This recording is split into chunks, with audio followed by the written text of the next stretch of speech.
Hi, this is Russ, author of The Estate. At this point, we're going to be going to Chapter 8. In Chapter 7, the earring, Anna finds a crystal diamond earring in the bottom of the pool.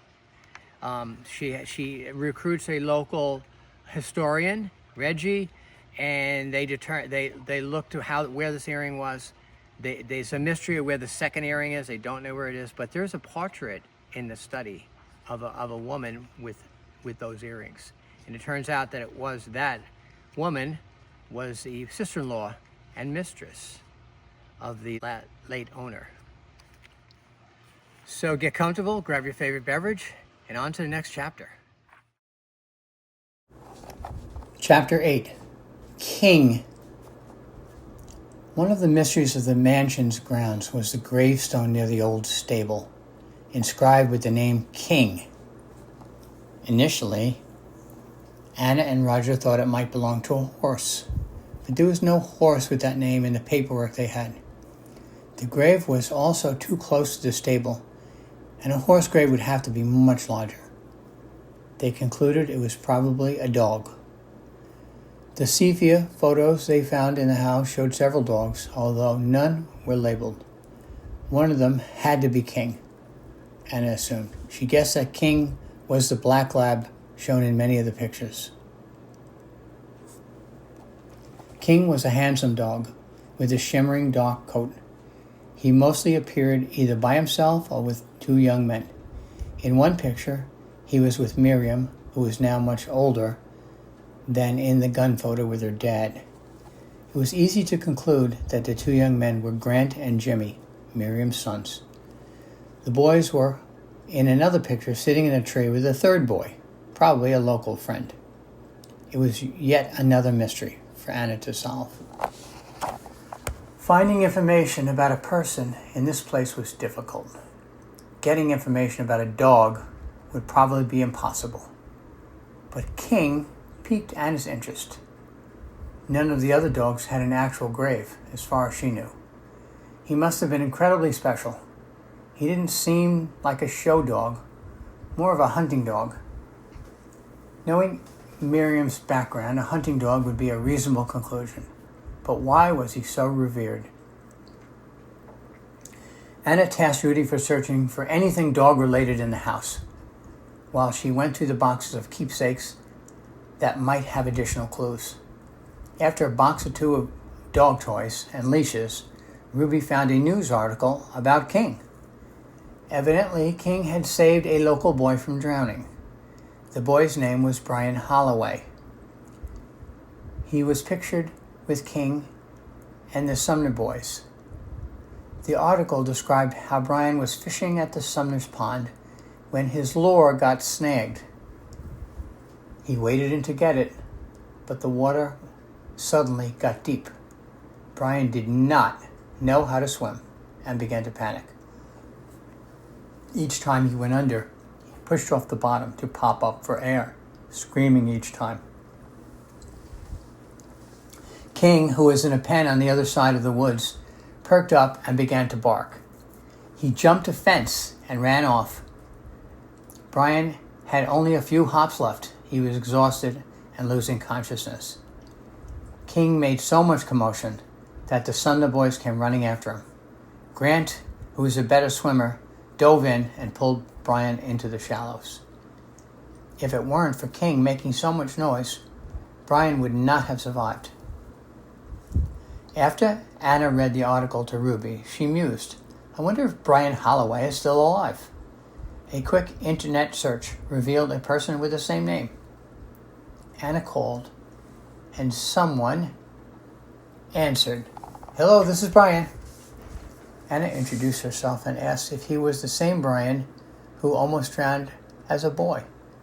Yes, I was saved by a dog named King, he replied. This turned out to be particularly good news for Anna. She had an eyewitness to interview. It was not as much about King, but about Jimmy and Grant Sumner. He might fill in some of the blanks. Her next call was to Roger. I've got another lead. When Anna went through the box of dog items with Ruby, they found an engraved collar that said King. It was tan leather with a brass nameplate. The finding was interesting, as was the entire story. Anna would eventually create a shadow box with King's picture, collar, and newspaper clipping. She was a bit surprised the collar wasn't buried with the dog. King was truly a king among dogs.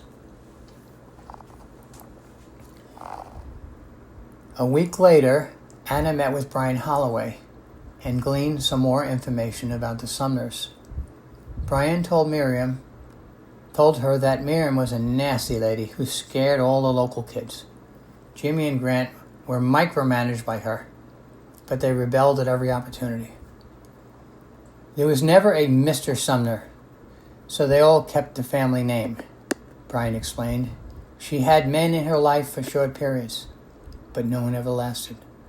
The father of Grant and Jimmy was most likely a veterinarian who visited Miriam occasionally to check on the horses. He had a cleft chin like both boys did. He never acted like their father, and the boys called him Uncle. Miriam would tell people that no one was good enough for her, but most likely her short temper drove men away.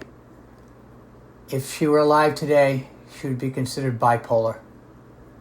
She was also a sharpshooter. That's why people were afraid of her. Good with a gun.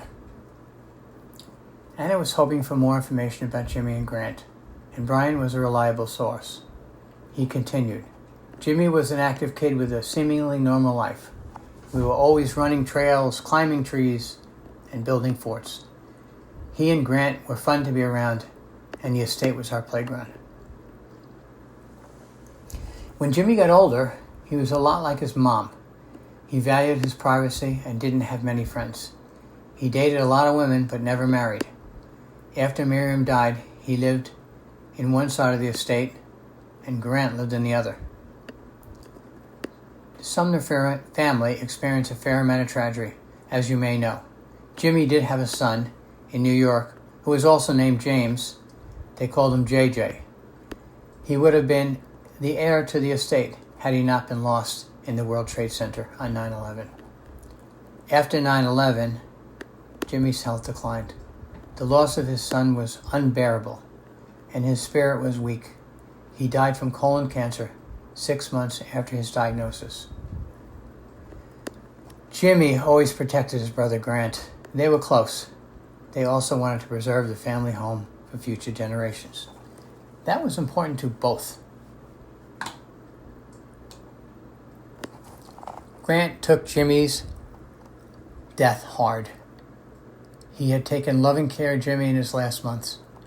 They would sit in the pool area where it was always warm and sunny. Grant Sumner also never married, but had a couple of long-term male partners. He was a nice, low-key gentleman who kept his private life to himself. He was extra careful to keep it from his mother Miriam. She would not have accepted his lifestyle. Miriam, despite her flaws, loved her sons deeply. She gave them everything they ever needed or wanted. They went to the best schools and had summer vacations in Europe. I was just one of the neighborhood kids that played with them. I was not really a close friend, at least until we all got older. By the way, I did learn to swim eventually. I got a second chance. Brian paused for a moment and looked upward. Thank you, King.